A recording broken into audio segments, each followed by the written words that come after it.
Assalamualaikum warahmatullahi wabarakatuh.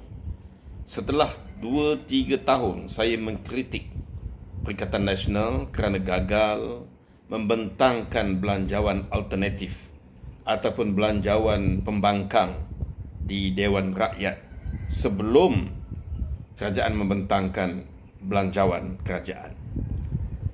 Tahun ini, belanjawan 2026, nampaknya Perikatan Nasional berjaya membentangkan belanjawan pembangkang, belanjawan mereka sendiri.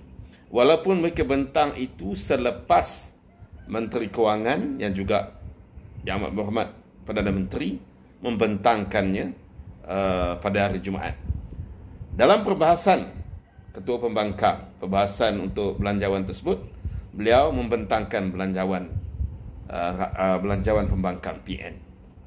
Tak apalah, sekurang-kurangnya dapatlah juga mereka bentangkan. Setelah 3 tahun saya kira mereka gagal. Setelah 3 tahun PN jadi pembangkang, mereka gagal untuk bentang belanjawan. Tahun ini mereka bentang lah.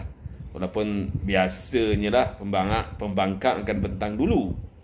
Okey, tak apa, yang tu tak apa. Tapi kalau tuan-tuan tengok pembentangan belanjawan pembangkang oleh Hamzah Zainuddin, kadang-kadang kita kelakar tuan-tuan. Mereka bentang ni seolah-olah mereka langsung tak ada tanggungjawab. Mereka bentang ikut suka hati mereka. Konon nak bagi bantuan 500 lah, 6,000 lah, macam-macam bantuan. Tetapi dalam belanjawan mereka, langsung mereka tak sebut bagaimana untuk mereka mendapatkan hasil. Untuk beri pada rakyat bantuan apa semua tak ada masalah. Boleh beri, boleh nyatakan nak buat itu, nak buat ini. Tapi rakyat nak tengok apa yang PN buat untuk mendapatkan income. Nanti kata nak bagi macam-macam pada rakyat, tapi income-nya tak ada. Terpaksa pinjam, terpaksa berhutang untuk beri bantuan pada rakyat.